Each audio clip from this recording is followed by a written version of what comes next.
పట్టణ ధర్మ సమాజ్ పార్టీ మరియు తెలంగాణ బీసీ ఎస్సీ ఎస్టీ రాజ్యాధికార సాధన చేసి సంయుక్తంగా నిర్వహిస్తున్న ధర్మయుద్ధ మహాసభకు హాజరైనటువంటి మల్యాల పట్టణాన్ని కట్టినటువంటి శ్రామికులందరికీ, వేదిక మీద ఉన్నటువంటి వివిధ బీసీ ఎస్సీ ఎస్టీ కుల సంఘాల నాయకులకు, సభాధ్యక్షులు, జగిత్యాల జిల్లా ధర్మ సమాజ్ పార్టీ కన్వీనర్ శివ మహారాజ్ గారికి, కరీంనగర్ జిల్లా రీజనల్ ఇన్ఛార్జ్ శ్రీకాంత్ గారికి, ఇంకా వేదిక మీద ఉన్నటువంటి హరీష్ గౌడ్ గారికి, ఇంకా వేదిక మీద ఉన్న ధర్మ సమాజ్ పార్టీ నాయకులకు మరియు వేదిక మీద హాజరైనటువంటి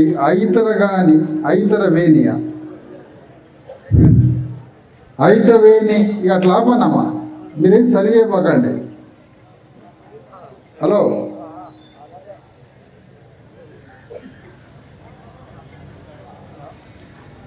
మల్లయ్య ముదిరాజ్ కుల పెద్దలు, ఐతరవేణి మల్లయ్య ముదిరాజ్ కుల పెద్దలు, గ్రామ పెద్దలు కాదన్నా. సింగపూర్ మల్లయ్య ముదిరాజ్ కుల పెద్దలు, గడుగు కిషన్ ముదిరాజ్ కుల పెద్దలు, బోడా గోవర్ధన్ నేత పద్మశాలి కుల పెద్దలు, ఆగంతపు రవి విశ్వబ్రాహ్మణ మండల ప్రెసిడెంట్, మల్యాల హనుమయ్య మాదిగ కుల పెద్దలు, ఏనుగుల శ్రీనివాస్ కుర్మ సంఘం పెద్దలు, కోటేష్ కుమ్మరి సంఘం ప్రెసిడెంట్, గంగాధర్ రజక సంఘం వైస్ ప్రెసిడెంట్, భూమయ్య గంగపుత్ర సంఘం నాయకులు, వరికుప్పుల వెంకట్ వడ్డెర సంఘం ప్రెసిడెంట్, సంఘం శ్రీనివాస్ యాదవ్ సంఘం ప్రెసిడెంట్, దొంతరవేణి శేఖర్ ముదిరాజ్ సామాజిక సేవకులు. వారు మాట్లాడినంత రాజకీయము, సంఘం ఏమో సామాజిక సేవ. వారేమో పొలిటికల్ స్పీచ్ ఇచ్చారు పెద్దలు, కాబట్టి వారు సామాజిక సేవకులే కాదు, రాజకీయ యుద్ధ వీరుడు శేఖర్.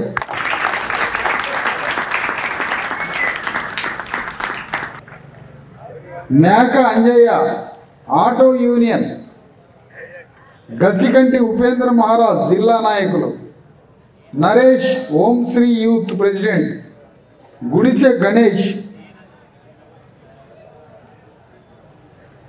Youth president. ఈ విధంగా మన ఉద్యమానికి మద్దతు ఇవ్వడానికి, సంఘీభావం తెలపడానికి కుల సంఘాల పేరుతో వేదిక మీదకి వచ్చారు. అయ్యా, మీరు కుల సంఘాలకి కాదు నాయకులు, మల్యాల పట్టణం మొత్తానికి నాయకులు మీరు. ఎందుకంటే వేదిక మీద ఏ వెలమదోరో రెడ్డిదోరో కమ్మదోరో వేదిక మీదకి వచ్చి కమ్మ సంఘానికి నాయకుడు అనడు, వెలమ సంఘానికి ఆయన నాయకుడు అనడు, రెడ్డి సంఘానికి ఆయన నాయకుడు అనడు. వాళ్ళు ఊరు మొత్తానికి, జగిత్యాల మొత్తానికి, ఉమ్మడి కరీంనగర్ జిల్లాకి, అవసరమైతే తెలంగాణకి, అవసరమైతే దేశానికి నాయకులు అంటారు. కానీ మనం మాత్రం ఓ కుర్మాయన వేదిక మీదకి రాగానే కుర్మ సంఘానికి నాయకుడు అంటారు ఆయన. ఒక గౌండ్లాని వేదిక మీదకి రాగానే గౌండ్ల కుల సంఘానికి నాయకుడు అంటారు. ఒక పద్మశాలి అయిన వేదిక మీదకి రాగానే ఆయన పద్మశాలి కుల సంఘానికి నాయకుడు అంటారు. అయ్యా, మీరు కుల సంఘానికి నాయకులు కాదు, మీరంతా ఈ దేశానికి, ఈ జగిత్యాల జిల్లాకి నాయకులు మీరు. అందుకని వేదిక మీద ఉన్నటువంటి మల్యాల పట్టణ నాయకులకి, ఇక్కడికి వచ్చిన ధర్మ సమాజ్ పార్టీ అభిమానులకి, తెలంగాణ బీసీ ఎస్సీ ఎస్టీ రాజ్యాధికార సాధన చేసి నాయకులకి, వేదిక మీద ఉన్న ప్రజలందరికీ, వేదిక కింద ఉన్నటువంటి మహా ప్రజలకి అందరికీ నమస్తే. జై భీమ్, జై భారత రాజ్యాంగం.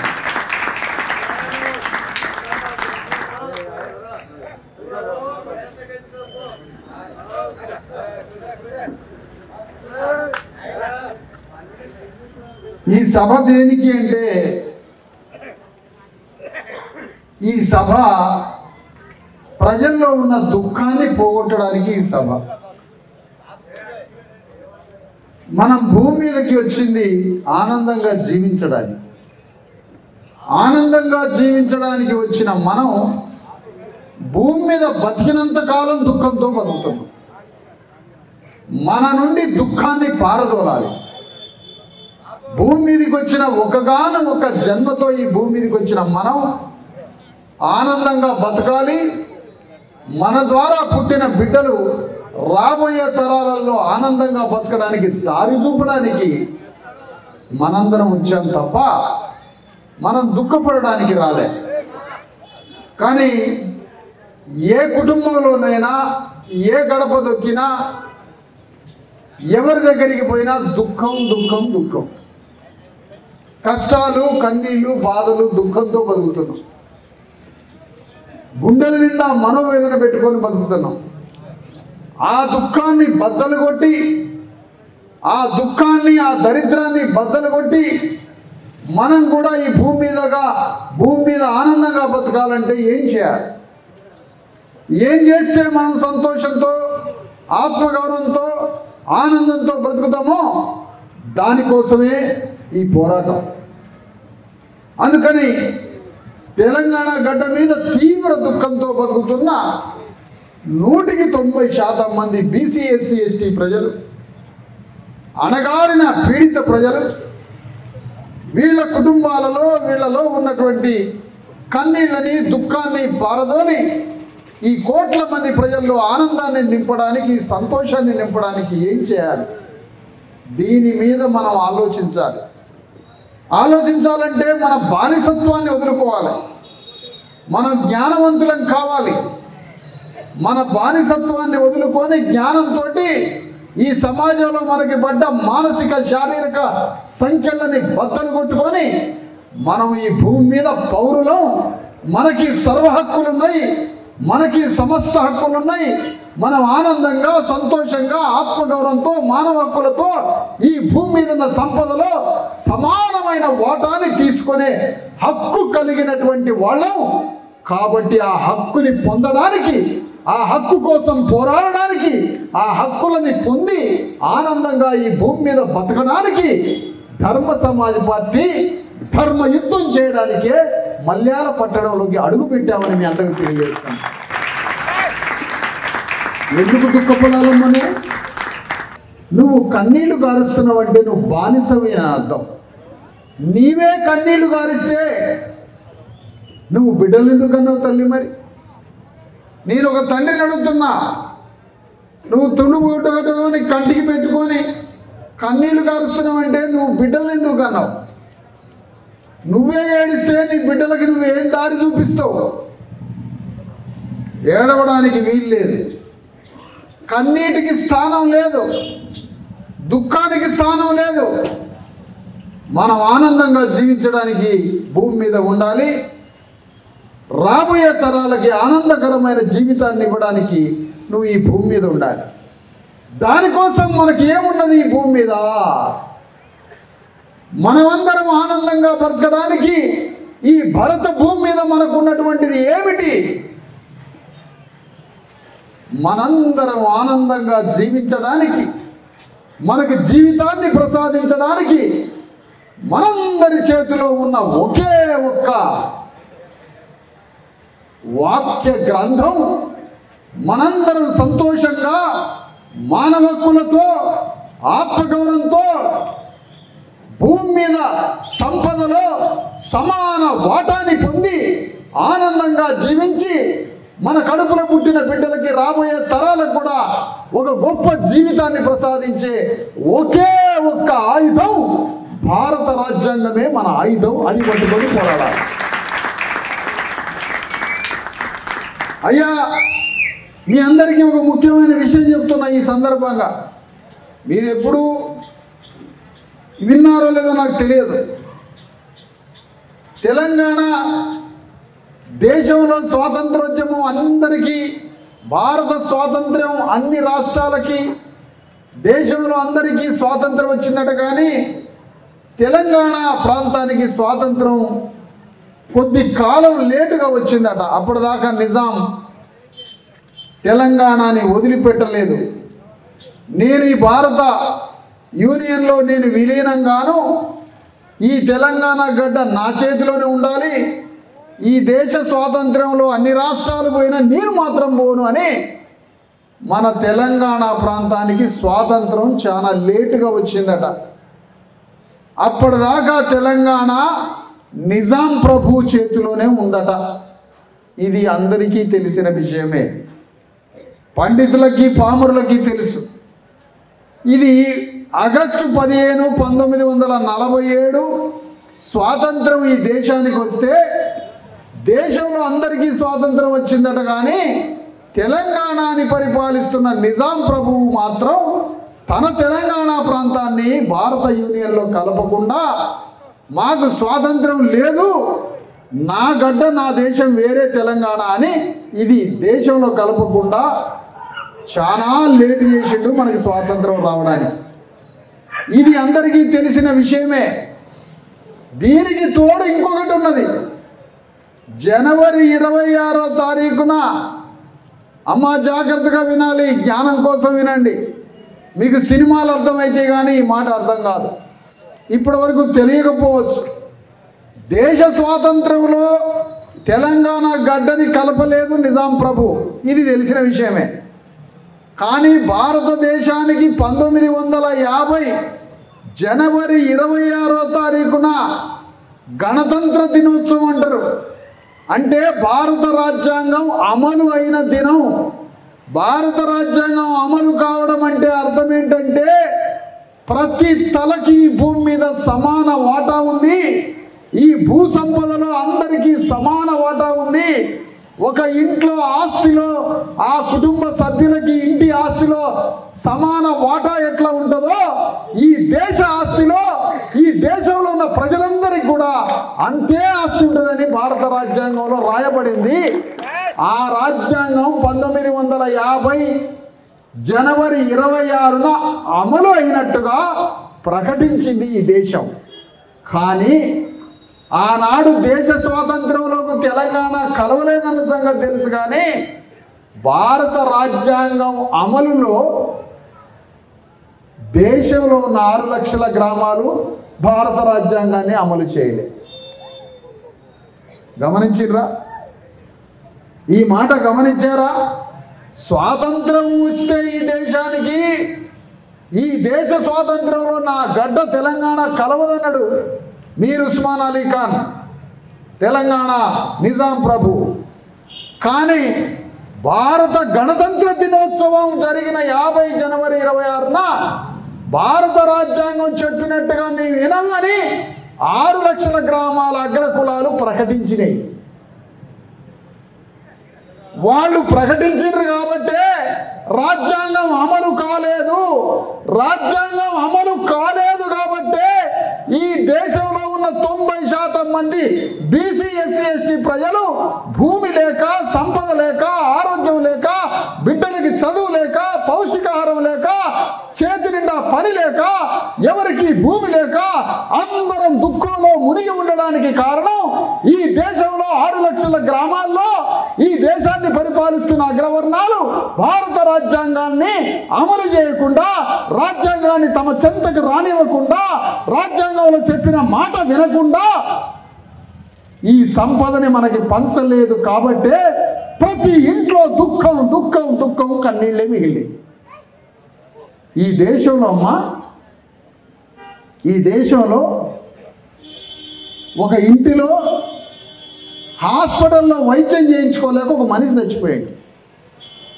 ఇట్లా ఒక ఇంటిలో కాదమ్మా, ప్రతి గడపలో, ప్రతి ఇంటిలో ఆరోగ్యం బాగలేక మనుషులు చచ్చిపోతారు వైద్యానికి పైసలు లేక. పిల్లలకి మా బిడ్డలకి మంచి స్కూల్ కావాలి, విద్య లేదు అని కోట్ల మంది బిడ్డలకి చదువు లేక రోడ్ల మీద సుతారి పనికి కూలి పనికి పోతున్నారు. 75 సంవత్సరాలు అవుతుంది ఈ దేశానికి స్వాతంత్రం గణతంత్రం వచ్చి. రాజ్యాంగం అమలయ్యి 75 ఏళ్ళు అవుతుందమ్మా. మా ఊర్లో మంచి స్కూల్ కావాలని అడుక్కోవలసిన కర్మ ప్రపంచంలో ఎక్కడన్నా ఉంటుందమ్మా? బాగా మీరు ఆలోచించండి. మేమందరం బ్రతకడానికి మా ఊరికి ఒక హాస్పిటల్ కావాలి, మేము బతకడానికి మాకు హాస్పిటల్ కావాలని అడుగుతున్నామంటే, మా బిడ్డల్ని మంచి చదువు చదివించి వాళ్ళు కూడా గొప్ప వాళ్ళు కావాలి, మా ఊరికి ఒక మంచి స్కూల్ ఇవ్వండి అని ఇంకా అడుగుతున్నామంటే, మా చేతి నిండా పని ఇవ్వండి, మా చేతికి పని ఇస్తే మల్యాల్లో నుంచి పోయినట్టుగా దుబాయ్, మస్కట్, సింగపూర్ పోయి కడుపు చేత పట్టుకొని వలసలు పోయి భీమండి పోయి బొంబాయి పోయి మస్కట్ పోయి మల్యాలలో కూడా బిడ్డల్ని భూమిని ఉన్న ఊరిలో వదిలిపెట్టి కూలినాలి పనికి పోయినరే. మా చేతికి పని ఇవ్వలేదు కాబట్టి మా వాళ్ళు పోయి ఆడ బతుకుతున్నారు కూలి పని చేయడానికి. మాకు హాస్పిటల్ లేదు కాబట్టి మా బిడ్డలు చనిపోతారు, మాకు స్కూల్ లేదు కాబట్టి మా బిడ్డలు ఆగమై బజార్లో పడ్డారు, మా చేతిలో భూమి లేదు కాబట్టి మేము తిండి గింజలు పండించుకొని బతకలేకపోతున్నాం. ఇవన్నీ మనం ఎందుకు అడుగుతున్నామో తెలుసా? రాజ్యాంగం అమలు చేయడానికి ఏ ఒక్కడు ముందుకు రాలేదు కాబట్టి. రాజ్యాంగం అమలు చేస్తే భూమి మొత్తం సమానంగా పంచేస్తాం. రాజ్యాంగం అమలైతే అందరికీ విద్య, వైద్యం, భూమి, సంపద అన్నీ తలకి నెత్తికి సమానంగా పంచితే ఈ దుఃఖం ఎప్పుడో భూమిని వదిలిపెట్టి వెళ్ళిపోయేది. ఇవన్నీ చెయ్యలేదు కాబట్టే భారత రాజ్యాంగం అమలు కాలేదు కాబట్టే ఏ ఇంటికి పోయినా ఏ గడప దొక్కినా భారతదేశంలో 90% మంది బీసీ, ఎస్సీ, ఎస్టీలైన 100 కోట్ల మంది ప్రజలకి ఈరోజు దుఃఖమే మిగిలింది, కన్నీళ్ళే మిగిలింది. ఇగో ఇది చెప్పడానికి వచ్చినమ్మా మీ దగ్గరికి. మీకు ఇంటి కాగితాలు ఉన్నాయమ్మా, ఇగో ఇది నా ఇంటి కాగితం అని చెప్తున్నావు, నా ఇల్లు, నా ఇంటి నంబరు, ఇగో ఇది నా భూమి కాగితం, ఇది నా భూమి కాగితం, ఇది నా ఇల్లు, ఇది నా ఇంటి నంబరు అని కాగితాలు దాచి చూపిస్తున్నావు కదా. ఈ దేశం మనది, ఈ భూమి మనది, ఈ భూమిలో మనందరికీ సమాన హక్కులు ఉన్నాయి, ఈ భూమి, ఈ దేశ సంపద, ఈ దేశ రాజ్యం అంతా మనది అని మనకు రాసిచ్చిన పట్టా కాగితాలే భారత రాజ్యాంగం అమ్మ. కానీ అది అమలు చేయాలంటే ఎవరు? ఆకలి అవుతున్న నువ్వు కూర్చోవాలిగమ్మ సింహాసనం మీద, కడుపు కాలేవాడు కూర్చోవాలి కదా రాజ్య సింహాసనం మీద. ఒక పద్మశాలి వ్యక్తి, బట్టనేసి దేశానికి పద్మశాలి వ్యక్తి 2000 సంవత్సరాల నుంచి తన శరీరంలో ఉన్న నరాలని దారాలుగా మార్చి బట్టకు పెట్టే గంజి దాగి తినడానికి తిండి మెతుకులేనటువంటి ఒక పద్మశాలి వాడు కదా రాజ్య సింహాసనం మీద కూర్చోవలసింది. చేసుకోవడానికి తిండి లేక, భూమి లేక, ఏమీ లేనటువంటి ఒక ముదిరాజు కదా రాజ్య సింహాసనం మీద కూర్చోవలసింది. ఒక పేద ముస్లిం కదా రాజ్యం మీద కూర్చోవలసింది. ఒక గంగపుత్రుడో, ఒక మాలో, ఒక మాదిగో, ఒక బీసీయో, ఒక గౌడ్లో, ఒక పద్మశాలో, ఒక ముదిరాజో, ఒక యాదవో, ఒక కుర్మో, ఒక చాకలాయనో, మంగళాయనో, ఈ దేశంలో ఉన్న 90% మంది పేద బీసీ, ఎస్సీ, ఎస్టీలు రాజ్యం మీద మనం కూర్చోలే, కడుపు కాలేవాడు కూర్చోలే. ఎవరు కూర్చున్నారు రాజ్యం మీద? రాజ్యాంగం అమలు చేయడం ఇష్టం లేనోడు, మనందరికీ భూమి పంచడం ఇష్టం లేనోడు, మన బిడ్డలందరికీ చదువు చెప్పడం ఇష్టం లేనోడు, మన బిడ్డలందరికీ హాస్పిటల్కి కట్టడం ఇష్టం లేనోడు, మనందరికీ చేతి నిండా పని ఇవ్వడం ఇష్టం లేనోడు, మనందరినీ వాళ్ళ కాళ్ళ కింద తొక్కి పెట్టాలనుకునే వాడే రాజ్య సింహాసనం మీద కూర్చొని మన నోట్ల మన్ను కొట్టబట్టే మన ఇంట్లో దుఃఖం ఇలా పొంగిపోతుంది దుఃఖం. ఇగో ఈ దుఃఖాన్ని బద్దలు కొట్టి, ఈ దుఃఖాన్ని 1000 కిలోమీటర్ల లోతున పొందబెట్టి మన కళ్ళల్లో కన్నీళ్లు రాకుండా ఉండాలంటే రాజ్యాంగం మొదటి పేజీలో, భారత రాజ్యాంగం మొదటి పేజీలో ఈ దేశంలో 140 కోట్ల మందికి ఈ భూమిని సమానంగా పంచిపెట్టమని రాజ్యాంగ కాగితంలో రాసి పెట్టిందమ్మా పుస్తకంలో. దాన్ని అమలు చేయడానికి పోరాటం మొదలైంది. దాన్ని రాజ్యాంగంలో రాసి పెట్టింది అమలు చేయడానికి ఈడ ఒక ఇద్దరు కార్యకర్తలు నిలబడండి, నా మాటలు విన్నాను కదా 20 ఏళ్ళ నుంచి. అమ్మ మీరు జాగ్రత్తగా వినండి. మీరు మళ్ళొక మాట చెప్తున్నా, భూమి కాగితాలు మన ఇంట్లోనే ఉంటాయి, భూమి కాగితాలు మన ఇంట్లో ఉంటాయి, కానీ భూమిని మాత్రం కూడా కబ్జా చేస్తారు. కాగితాలు ఇంట్లోనే ఉంటాయి, తీరా భూమి కాడికి పోయేసరికి దొంగలు వచ్చి భూమి మీద ఉండరు. కాగితం నీ దగ్గర ఉన్నా అమ్మా, భూమి కాగితం నీ దగ్గర ఉన్న గడ్డపార తీసుకొని నీ భూమి కాడ నిలబడితే ఎవడు రాడమ్మా భూమి మీదకి. కాగితం ఉన్నంత మాత్రాన, నీ భూమి కాగితం ఉన్నంత మాత్రాన కుదరదమ్మా. గడ్డపారో పలుగో పార పట్టుకొని భూమి కాడ నిలబడి భూమి నాది రానాలా. భారత రాజ్యాంగంలో పూలే అంబేద్కర్ సాహు మహారాజుల యొక్క జ్ఞానంతో రాసిన రాజ్యాంగ కాగితాలు ఉంటే సరిపోదు, రాజ్య సింహాసనం కాడ గడ్డపార పట్టుకొని నిలబడాలమ్మా మనం, అప్పుడు మన పని అయితే. ఇట్లా అడగబట్టే, కొంతమంది పోరాటం చేయబట్టే ఇగో 10,000 గ్రామాలకి స్కూల్స్ వచ్చినాయి, కానీ అవి శ్మశానం లాగా ఉన్నాయి. ఇట్లా పోరాడబట్టే 10,000 గ్రామాల దగ్గర అనేక మండలాల్లో హాస్పిటల్స్ వచ్చినాయి, కానీ అవి శ్మశానాలు లాగా ఉన్నాయి. ఇక నేను మీ అందరికీ చెప్పే మాట ఒకటే, ధర్మ సమాజ్ పార్టీ అంటే అది పార్టీ కాదమ్మా, ఇండియన్ కాన్స్టిట్యూషన్ ఆర్మీ, రాజ్యాంగ రక్షణ దళమని.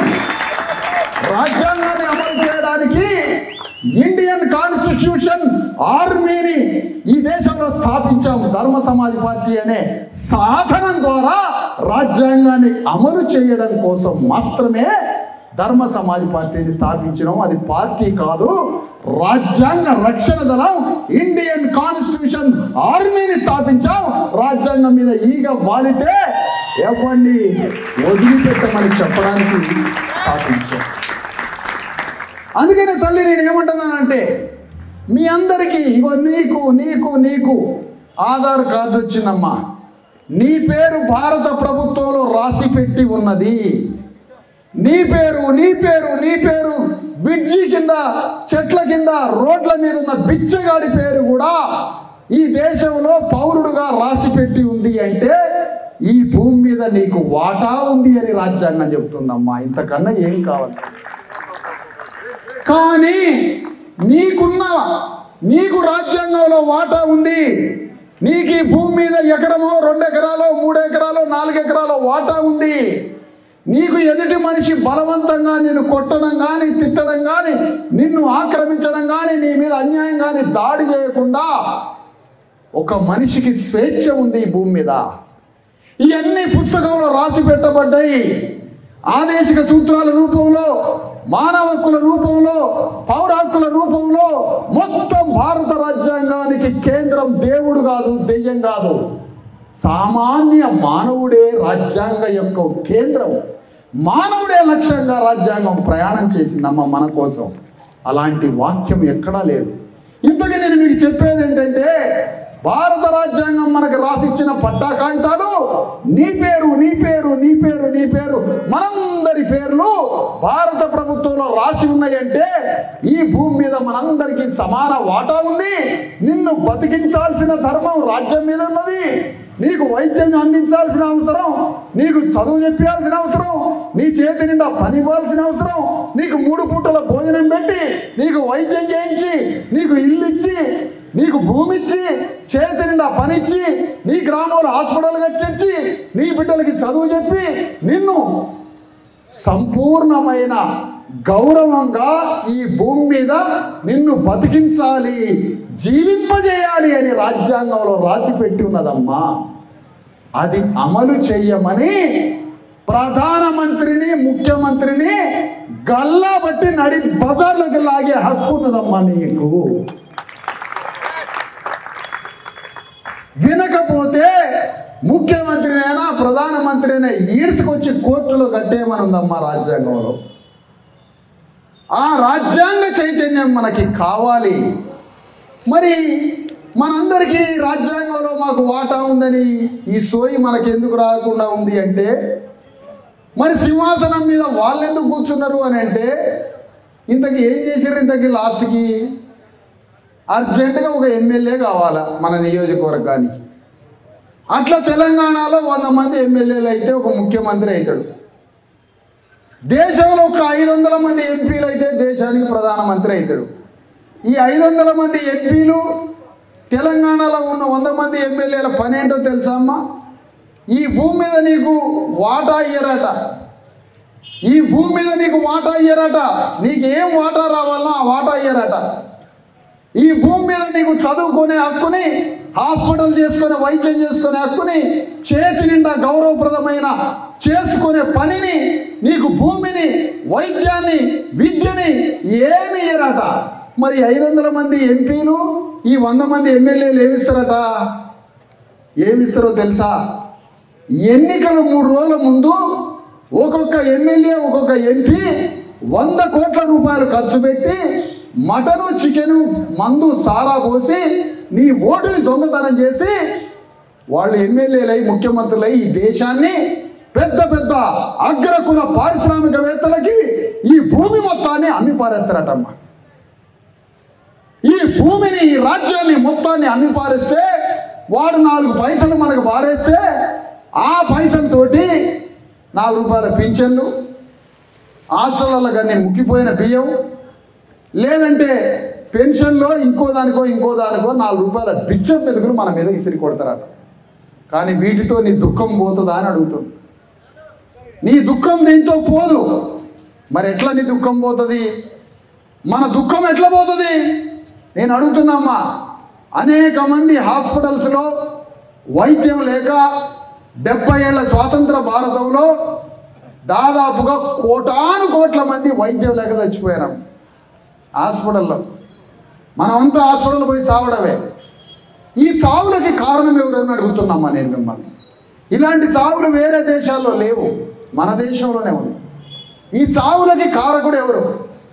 30 ఏళ్ల క్రితం ప్రైవేట్ స్కూళ్ళల్లో బాగా చదువుకున్న రెడ్డి, కలమ్మ, కమ్మ, వెలమ పోరగాళ్ళు 30 ఏళ్ల క్రితం చంద్రబాబు నాయుడు, రాజశేఖర్ రెడ్డి, కేసీఆర్లు వాళ్ళ బిడ్డల్ని చదివించుకొని అమెరికా పంపించి గొప్పగా బతుకుతున్నారమ్మా. కానీ అమెరికా మనం పోలే. ఎందుకు పోలే? మనకి చదువు లేదు. ఎందుకు లేదు చదువు? మనల్ని ప్రభుత్వాలు చదివించలేదు. మనకి మంచి స్కూల్ కట్టేయలేదు. మన చుట్టాలు, మన బంధువులు అకారణంగా 30 ఏళ్ళకి, 40 ఏళ్ళకి, 20 ఏళ్ళకే చచ్చిపోతున్నారు. వాళ్ళ గోరీలు ఊరు బయట ఉన్నాయి. చచ్చిపోయి గోరీలలో ఉన్నారు. చదువు లేక, పని లేక రోడ్ల మీద ఉన్నారు. చేసుకోవడానికి పని లేదు, భూమి లేదు, ఆనందంగా బతకడానికి మానవ హక్కులు లేవు. దీనికి కారణం ఎవడని అడుగుతున్నా. భారత రాజ్యాంగం ప్రకారం ఈ రాజ్యాన్ని ఎందుకు పరిపాలించట్లేదు వీళ్ళని అడుగుతున్నా. అందుకనే ఈ సందర్భంగా నేను చెప్పేది ఏంటంటే, ఇన్ని కులాలు ఉన్నాయి, ముదిరాజులు ఉన్నారు, పద్మశాలీలు ఉన్నారు, గౌండ్లోళ్ళు ఉన్నారు. ఇంతమంది ఉండగా 4% లేని రెడ్లు ఈ రాజ్యాన్ని ఎట్లా పరిపాలిస్తున్నారు? 1% లేని వెలమోళ్ళు ఈ రాజ్యాన్ని ఎట్లా పరిపాలిస్తున్నారు?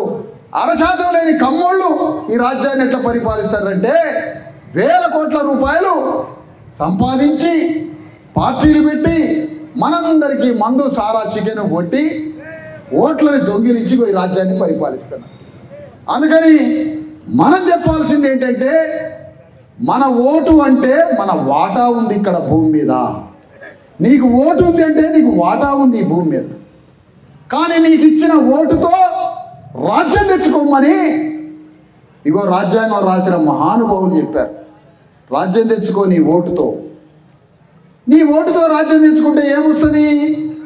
నీ కడుపున పుట్టే బిడ్డలకి ఈ భూమి మీద వాటా వస్తుంది. ఏమిటి భూమి మీద వాటా? ఏం వాటానో తెలుసా అమ్మా? ఈ రాష్ట్రంలో 3 లక్షల కోట్ల రూపాయల పైసలు ఈ రాష్ట్రంలో ఒక సంవత్సరానికి ఖర్చు పెడతారమ్మా. ఎన్ని పైసలు? 3 లక్షల కోట్ల రూపాయలు ఖర్చు పెడతారు ప్రతి సంవత్సరం. 3 లక్షల కోట్ల రూపాయలు మనం ఏం చెప్తున్నామో తెలుసా అమ్మా? 1,00,000 కోట్ల రూపాయలు, 1,00,000 కోట్ల రూపాయలు ఒక సంవత్సరానికి తెలంగాణలో ఉన్న అన్ని హాస్పిటల్స్కి ఖర్చు పెట్టి మా ఆరోగ్యాలు బాగు చేయండి, మేము ప్రైవేట్ హాస్పిటల్లో 1 రూపాయి పెట్టాం, మేమందరం చల్లగా బతకాలా. 3 లక్షల కోట్ల రూపాయలు 1,00,000 కోట్ల హాస్పిటల్కే ఖర్చు పెట్టబడ్డాను, మేము ఆరోగ్యంగా బతకాలి. ఒక గర్భవతి ఒక నిండు గర్భవతి ఆనందంగా సంతోషంగా భయం లేకుండా మంచి ఆహారం గవర్నమెంట్ హాస్పిటల్కి పెట్టి గవర్నమెంట్ హాస్పిటల్ని ప్రసవించినాక 9 నెలలు 5 నెలలు 6 నెలలు కూడా ప్రభుత్వమే చూసుకొని పండంటి బిడ్డని ఆరోగ్యంగా జన్మించే అవకాశాన్ని రాజ్యం కల్పించాలి. ఆ పుట్టిన బిడ్డని ఉద్యోగం వచ్చేంత వరకు రాజ్యమే చదివించాలి. ఈ 2 పనుల కోసం సంవత్సరానికి 2 లక్షల కోట్లు ఖర్చు పెట్టాలని అడుగుతున్నాం. ఈ 2 పనుల కోసం గర్భంలో ఉన్న బిడ్డ ఆరోగ్యంగా పుట్టడానికి, పుట్టిన బిడ్డ ఉద్యోగం వచ్చేంత వరకు చదివించడానికి సంవత్సరానికి 2 లక్షల కోట్ల రూపాయలు ఖర్చు పెట్టమంటారు. మూసినది ఎవడు బాగు ఏమన్నాడు రా నాయన, నేను మాకేంది కర్మ, మూసినది బాగు చేయించుకోవడం కర్మ. మూసినది బాగు చేయించే బదులు ఈ రెండింటికి ఖర్చు పెట్టమంటారు. 50 లక్షల ఎకరాల భూమి ఉందమ్మా, ప్రభుత్వ భూమి తెలంగాణలో ఖాళీగా. పట్టా కాగితాలు మాకేం రాయబాదు, ఆ భూమిలో పనిచేసుకునే అవకాశం ఇవి మాకు. ఆ భూమి ఎందుకు తెలంగాణలో 50 లక్షల కనీసం 40 లక్షల కుటుంబాలు ఉన్నాయి భూమి లేనోళ్ళు. 40 లక్షల 50 లక్షల కుటుంబాలు ఉన్నాయి భూమి లేనోళ్ళు. ఆ భూమి చేసుకొని మళ్ళీ నీకే ఉపజెప్తాం. ఆ భూమి ఇవ్వరు. హాస్పిటల్స్కి 1,00,000 కోట్లు ఖర్చు పెట్టరు. చదువుకునే స్కూల్స్కి 1,00,000 కోట్లు ఖర్చు పెట్టరు. మరి దేనికి ఖర్చు పెడతారమ్మా 3 లక్షల కోట్లు? నువ్వు హాస్పిటల్ పెట్టవా? నువ్వు ఎవరినన్నా గొర్రెలు కాసే గొల్లాయనో, చెప్పులు కుట్టే మాదిగాయనో, చేపలు పట్టే ముదిరాజాయనో, కళ్ళు తీసే గౌండ్లాయనో ఎవరినన్నా పిలిచి ఒక చదువురాని పెద్ద మనిషిని ఇక్కడ కూర్చోబెట్టు, అయ్యా నీ చేతిలో 3 లక్షల కోట్ల రూపాయలు ఇస్తాం, తెలంగాణలో 3 కోట్ల మంది ఉన్నారు, భూమ లేనివాడు ఉన్నాడు, హాస్పిటల్ లేనివాడు ఉన్నాడు, పోరగాళ్ళకి చదువు లేనివాడు ఉన్నాడు, నువ్వు ఈ పైసలు ఎవరు ఖర్చు పెడతావే అని అడగవు. అయ్యా అర్జెంటుగా జనం మొత్తానికి కడుపుకి తిండి, వాళ్ళకి హాస్పిటల్, వాళ్ళ పోరగాళ్ళ చదువు ఖర్చు పెడతా అంటాడు. చదువురాని గొల్లాయన, చదువురాని గౌండ్లాయన, చదువురాని మాదిగాయన. ఇగో ఈ చదువురాని గౌండ్లాయన్ని తీసుకుపోయి ఆ రేవంత్ రెడ్డిని తీసి ఆ సింహాసనం మీద కూర్చోబెట్టాలి తీసుకుపోయి. ఎందుకంటే ముఖ్యమంత్రి పీఠం పరిపాలించడానికి చదువు కాదమ్మా, మానవత్వం ఉండాలి, జనం మీద దిల్లు ఉండాలి, ప్రేమ ఉండాలి. అందుకనే మనం ఏమంటున్నామంటే, అయ్యా ఎవరి మీద కోపం లేదు, తాపం లేదు. ఇంతకీ 3 లక్షల కోట్ల రూపాయలల్లా ఈ 3 లక్షల కోట్ల రూపాయలు గవర్నమెంట్కి ఎక్కడికి సారా లచ్చును నువ్వు అడుగుతావు. ఈ 3 లక్షల కోట్లు గవర్నమెంట్కి ఎక్కడి అని అడుగుతావు. 50 లక్షల ఎకరాల భూమి గవర్నమెంట్ దగ్గర ఉంది, అది ఎక్కడిది అని అడుగుతావు. అమ్మా, ఈ దేశంలో ఉన్న భూమి మనది, అది ఎవరిది రాత లేదు. ఎవరు ఈ భూమి ఫలానా మనిషిని రాత లేదు. ఈ పంచభూతాలు, ఈ గాలి, ఈ వెలుతురు, ఈ భూమి, ఇవన్నీ ప్రజలై, ఇది ఎవడి సొత్తు కాదు. ఇది పంచభూతాలు ప్రజల సొత్తు, ఈ భూమి మన సొత్తు. ఈ భూమి మీద ఎవడి సొత్తు లేదు, కాబట్టి ఈ భూమి మీద మనకు హక్కు ఉన్నది. మరి 3 లక్షల కోట్ల రూపాయలు ఎక్కడి నుంచి వస్తున్నాయి అంటే, అందులో 50 లక్షల కోట్ల రూపాయలు, అందులో ఇంకా డబ్బులు చెప్పాలంటే సారా దాగి రోజు మనం ఖర్చు పెడుతున్నామమ్మా. రోజు ఖర్చు పెట్టే సారా డబ్బులు కూలీలు చేసుకున్న వాళ్ళ దగ్గర నుంచి 50,000 కోట్ల రూపాయలు పోతున్నాయి అమ్మ సంవత్సరానికి. ఎక్కడికి పోతున్నాయి? గవర్నమెంట్కి పోతున్నాయి. అట్లా మనం కొనే ప్రతి వస్తువు మీద ట్యాక్సులు కడుతున్నాం గవర్నమెంట్. ఆ గవర్నమెంట్ కట్టే ట్యాక్సులు, మనం తాగే సారా మందు, మనం కొనుక్కునే బట్టలు, మనం వాడే పేస్టు, బ్రష్, ఉప్పు, పప్పు, మిరపకాయలు మొత్తం మీద గవర్నమెంట్కి పన్నులు కడుతున్నాం. ఆ పన్నుల వల్లనే రాజ్యం దగ్గర 3 లక్షల కోట్ల రూపాయలు పైసలు వస్తున్నాయి. ఆ 3 లక్షల కోట్ల రూపాయలు మనకి వైద్యానికి, స్కూల్కి ఖర్చు పెట్టండి. అదిగో దానివల్లనే మన ఇళ్లలో దుఃఖం ఉన్నది. ఇగో ఈ చైతన్యం ప్రతి మనిషికి కావాలి, కానీ మనకి ఈ చైతన్యం లేదు. పుష్ప సినిమా ఎప్పుడు వస్తుంది? రాజ్యాంగంలో ఉన్న నీ వాటా గురించి మాట్లాడతావా, పుష్ప సినిమా గురించి మాట్లాడతావా? ఎంత పిచ్చోళమో మనం. పుష్ప సినిమా కాగానే ఇంకొకటి రిలీజ్ అయింది. అది కాగానే ఇక్కడ ఎవరింటి మీద పోలీసు వాళ్ళ దాడి జరిగింది. రోజు ఒక వార్త వస్తుంది యూట్యూబ్లో, దాని చుట్టూ తిరగడం మన బతుకంతా. ఇదేమో మన పని. పుష్ప సినిమా రిలీజ్ అయితే మనకెందుకు, వాడు ఏడదుంటే మనకెందుకమ్మా? మన రాజ్యాంగంలో మన వాటా గురించి చైతన్యం ఉందా? పుష్ప సినిమాకి జరిగిన ప్రచారం భారత రాజ్యాంగానికే ప్రచారం జరిగి ఉంటే మనకి భూమి అంతా పంచేటోళ్ళమ్మా. ఎక్కడి ప్రచారం ఏదో పుష్ప సినిమా ఏదో గొంతు కోసినట్టు ఇట్లా అన్నమాట. ఎవడు గొంతులు కోయడానికమ్మా? ఆ పుష్ప సినిమా వల్ల పోరగాడు చచ్చిపోయిండోడు, ఓ తల్లి చచ్చిపోయింది. ఇప్పుడు పోరగాడు సాగు బతుకులు ఉన్నాడు. నేను అడుగుతున్నాయా, మెగాస్టార్ చిరంజీవిని అడుగుతున్నా, మీ ఇంట్లో 27 మంది హీరోలు ఉన్నారు. రేపు ఆ పోరగాడు బతికి బట్టగట్టి బయటకు వస్తే ఆ పోరగాడిని హీరోని చేస్తుందా ఈ కుటుంబం? హీరోని చేయండి. మీరు హీరోని చేయరు. మీరు హీరోలు చేస్తే మీరు హీరోలు అయితే మేము పైసలు కట్టి సినిమాలు చూడాలి. మీరు రాజకీయ పార్టీలు పెడితే మేము ఓట్లు వేయాలి. మీరు వస్తువులు అమ్మితే మేము కొనాలి. మీరు సినిమాలు తీస్తే మేము చూడాలి. మీరు పార్టీలు పెడితే ఓట్లు వేయాలి. ఇది మా బతుకు. మరి మనం సినిమాలు తీసే హీరోలం అయ్యేది ఎప్పుడు? ఒక్క సినిమా హీరోనున్న గౌన్లైన్ ఎక్కే తాడి చెట్టు ఎక్కువ అనాలి. అల్లు అర్జున్ తీసుకుపోయి, అరే నువ్వు తాడి చెట్టు ఎక్కనాలి.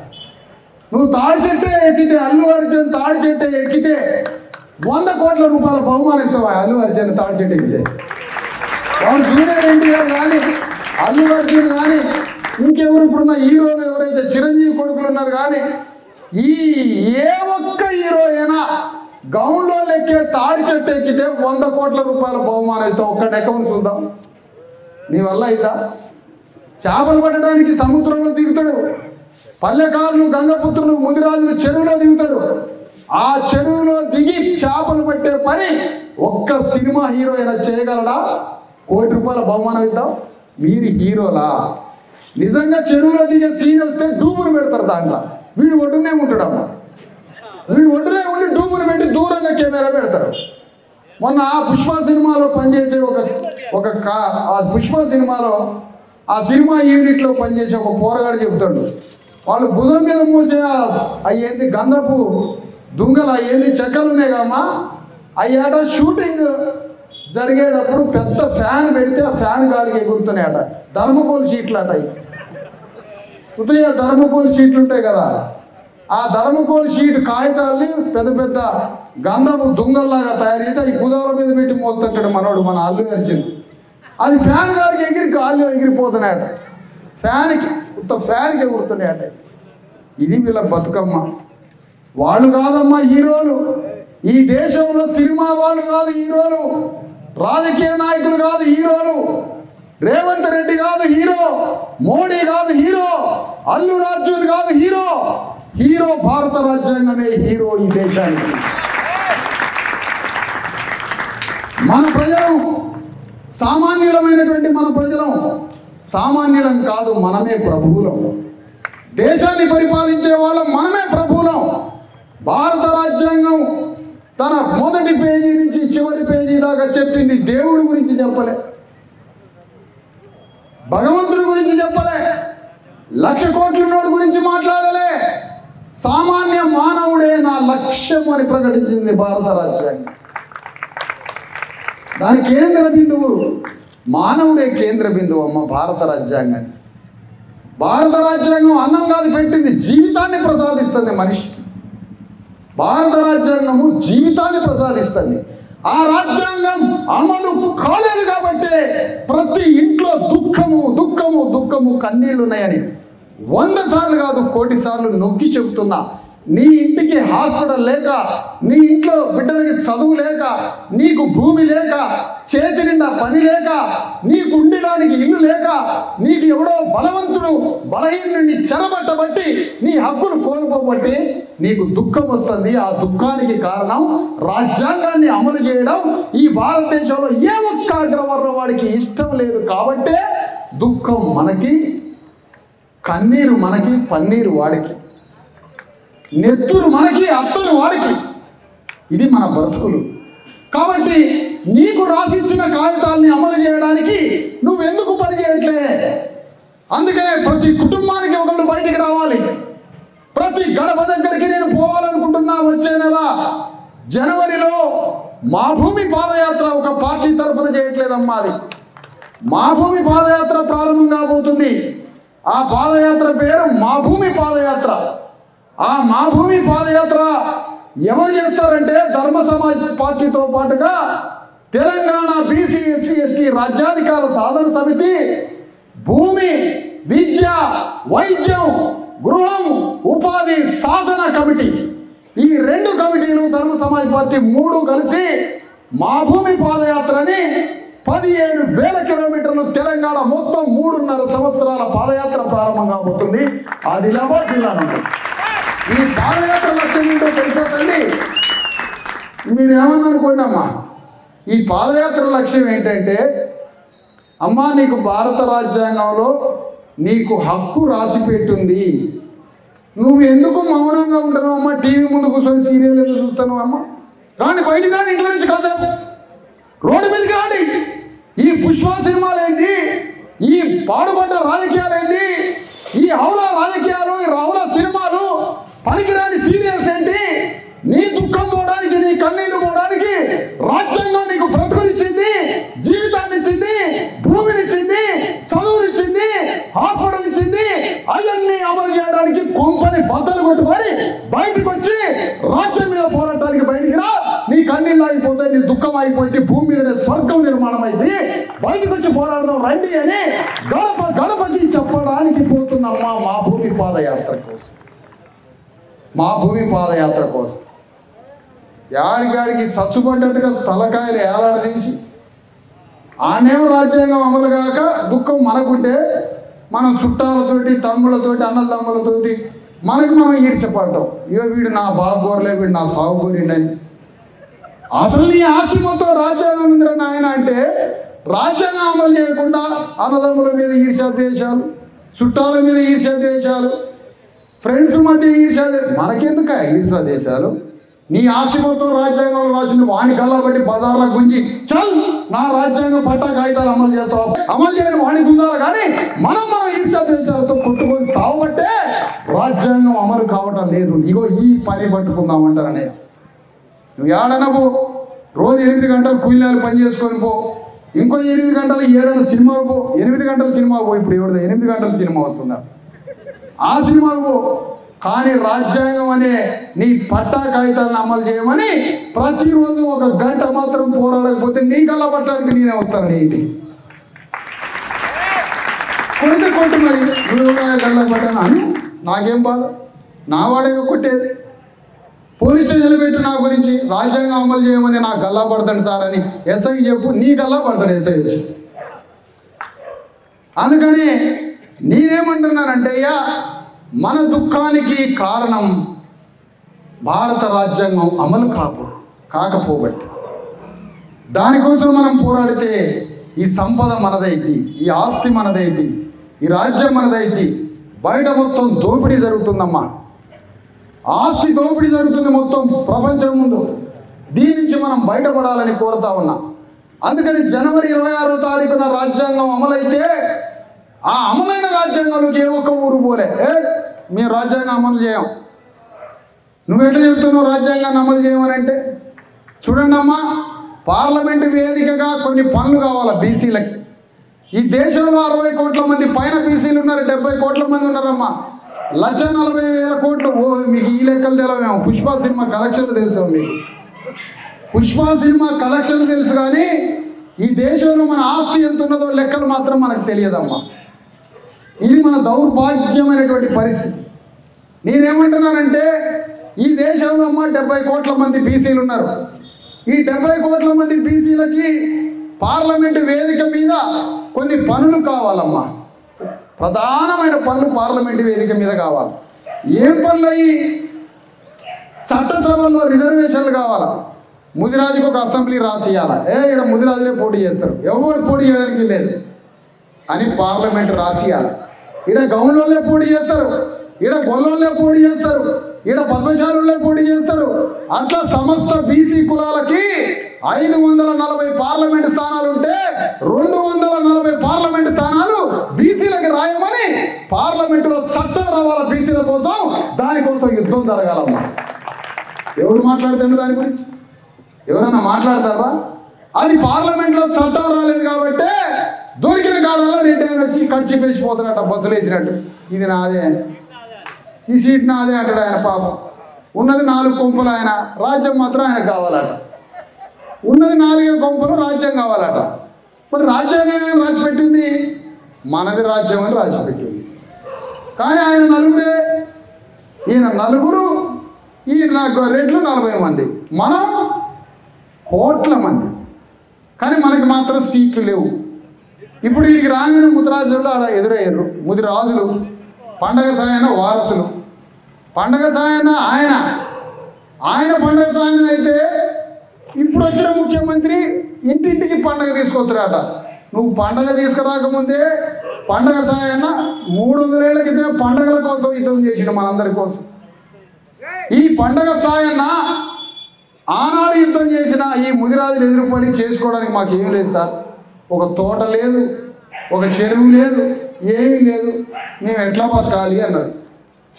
మరి ఈ ముదిరాజు యొక్క ఘోష పార్లమెంటులో మాట్లాడటానికి నీ మనిషి ఉన్నాడా అని అడుగుతుంది. ఏం శేఖర్ నిలబడయ్యా, నువ్వు నిలబడు ఒకసారి. మంచి ఎంటికలు పెంచినావు కానీ నిలబడు ఇట్లా. మరి ఈ శేఖరు పార్లమెంటులో పోయి నా ముదిరాజుల సంగతి ఏంటి అని బల్లగుద్ది అడుగుతాడా లేదా? నువ్వు అడిగితే నీకు రాజ్యంలో వాటా వస్తుంది. నువ్వు అడగకపోతే ఇక మళ్ళీ ఎంటికలు పెంచుకొని తిరగటమే. నువ్వు పార్లమెంట్లో అడుగు పెట్టాలి, నువ్వు రాజ్యంలో అడుగు పెట్టాలి. మీలాగా మల్యాల్లో ఉన్న పద్మశాలీలు, మల్యాల్లో ఉన్నటువంటి యాదవులు, కుర్మలు, పద్మశాలీలు, గౌళ్ళోళ్ళు, గొల్లోళ్ళు, మాలమాదిగలు, సాకలోళ్ళు, కుమ్మరోళ్ళు, సమస్త అనగారిన పీడిత కులాలు రాజ్యాంగంలోకి భారత పార్లమెంట్లోకి అడుగుపెట్టినప్పుడు, అసెంబ్లీలో అడుగుపెట్టినప్పుడు మన వాటా ఎంతో తేలుతుంది. మన వాటా తేలినప్పుడు తెలుసు. 7 మాసం పోగులైతేనేమో పేగులతో సహా నీకు సమానంగా పెంచాలా, రాజ్యంలో సంపద మాత్రం పంచరా. ఇది ఎక్కడి న్యాయం? నువ్వు ఏడలు కోసుకొని కొద్దిగా తేడా రాని గొంతులు కోస్తావు వాడి కోసినోడి. అందుకనే ఏడలు కోసినప్పుడు ముక్క తేడా వస్తే గొడ్డలు పట్టుకొని నరకడానికైనా పోతావే. రాజ్య సంపదలో మనకి తేడా వస్తే ఓటనే గొడ్డలి బొడ్లు పెట్టుకొని తిరుగు పాల్గొని మీద అప్పుడు సంపద సమానంగా కలిసి. ఏడలు కోసినప్పుడు చిన్న ముక్క కాడ తేడా వస్తే కత్తులు బొడ్లు పెట్టుకొని చుట్టాల మీదకి, బంధువుల మీదకి ఏడ మాంసాలు తేడా వచ్చిందని అంటావు. కానీ రాజ్యాంగంలో మనందరికీ సమాన వాటా పంచమని రాజ్యాంగంలో రాసి పెడితే దాని గురించి మాట్లాడేటువంటి లేడు. అన్నదమ్ముల ఆస్తి కోసమేమో ఇంత గెట్టు పంచాయతీలో ఇంత ముక్క తేడా వస్తే భూమిలో అన్నదమ్ముల మీదకి గొడ్డలు పట్టుకొని ఉరుకుతావు. ఏట మాంసంలో తేడా వస్తే, మేఘమాసానికి వస్తే అక్కడ తేడా వస్తే గొడ్డలు పెట్టుకొని ఉరుకుతావు. కానీ భారత భూమిని సమానంగా పంచమని, ఈ దేశ సంపద ఆస్తిని సమానంగా పంచుకొని బ్రతకండి అని రాజ్యాంగం జీవితాన్ని ప్రసాదిస్తే మాత్రం అడగడానికి ఒక్కళ్ళు ఇంట్లో నుంచి బయటికి రారటమ్మా. ఇది ఎంతవరకు న్యాయం అని అడుగుతున్నా మిమ్మల్ని అందరూ. అందుకని ఈ చైతన్యం తేవడానికి మనం భారత రాజ్యాంగ అమలు పోరాటం మొదలు పెట్టాలి. అదే మన దుఃఖానికి నివారణ అని తెలియజేస్తూ, ఈ విధంగా ఈ పట్టణాన్ని కట్టింది మనం. మల్యాల పట్టణాన్ని వెలమదూరు నుంచి కట్టలే, హైదరాబాద్ని వెలమదూర రెడ్డిదూరు నుంచి కట్టలే, బొంబాయిని వెలమదూర రెడ్డిదూరు నుంచి కట్టలే, దుబాయ్ని వెలమదూరు రెడ్డిదూరు నుంచి కట్టలే. మన రక్తం, మన స్వేదం చింది మనం ఎముకలు ఇర్రగొట్టుకొని రక్తం కాల్స్తే ఈ దేశం కట్టబడిందని చెప్తున్నా. అలాంటి భూమిపుత్రులం మనం. మల్యాల పట్టణంలో చుట్టుపక్కల గ్రామాల్లో టన్నుల కొద్దీ పంటలు పండించిన రక్తం మనది. పంటలు పండించి రాళ్ళు మోసి భూమిని కట్టి దేశాన్ని కట్టి రక్తం చిందిస్తేనే, రోజు మన రక్తం చెమట చిందిస్తే ఈ దేశం తయారవుతుందమ్మా. మనం ఈ దేశ సంపదలో వాటా లేక, చదువు లేక, హాస్పిటల్ లేక, భూమి లేక పిచ్చోళ్ళలాగా ఇంటికి వచ్చి తాగి పట్టుకొని పిచ్చోళ్ళలాగా బతుకుతున్నాం. అందుకనే ఈ దుఃఖం మనకి. అందుకని నా ముందున్న ఒకే ఒక సమాధానం, మనకి ఈ ప్రజల దుఃఖం చూసి నేనైతే తట్టుకోలేకపోయి, నా మిత్రులు కూడా తట్టుకోలేకపోయి, నాలాంటి మిత్రులందరూ ఈ దుఃఖానికి నివారణ ఏంటి అని పరిష్కారం వెతుక్కుంటే రాజ్యాంగం అమలు చేయడమే దుఃఖానికి పరిష్కారం. కాబట్టి ఆ దిశగా మల్యాల పట్టణం నుంచి జగిత్యాల నియోజకవర్గం నుంచి మనం పనిచేయాలి. అయ్యా జగిత్యాల నుంచి ఆదిలాబాద్ వరకు ప్రయాణం చేయండి. మీరు ఆదిలాబాద్ అడవుల మీదుగా గోదావరి దాటి ఈ జగిత్యాల కోరుట్ల మీద నుంచి ఈ కరీంనగర్ అడవులు ఎమ్మడబడి భద్రాచలం దాకా పోయి వెలమరాజులే ఉంటారు. ఆడ మహబూబ్నగర్ నుంచి హైదరాబాద్ రంగారెడ్డి నిజామాబాద్ అక్కడ రాండి రెడ్లే ఉంటారు. మరి నేను అడుగుతున్నా అమ్మా, ఈ రెడ్లు వెలమలు మీ చేతిలోనే రాజ్యం ఉంచుకుంటున్నారు కదా, ఈ రాజ్యాన్ని విడుదల చేయించితేనే మనకి భవిష్యత్తు అని చెప్పడానికి. అదే సమయంలో అగ్రకులాల్లో పేదోళ్ళు ఉంటారమ్మా. అయ్యా అగ్రకులాలలో పేదలు రెడ్ల పేదోళ్ళు ఉన్నారు, వెలమలలో అక్కడక్కడ భూతత్వం పెట్టి ఎదిగితే పేదోళ్ళు ఉన్నారు. మీరు మీ దాంట్లో ఉన్నటువంటి పెద్దోళ్ళ దగ్గరికి పోబాకండమ్మా, మా దగ్గరికి రాండి, మీకు న్యాయం జరిగింది.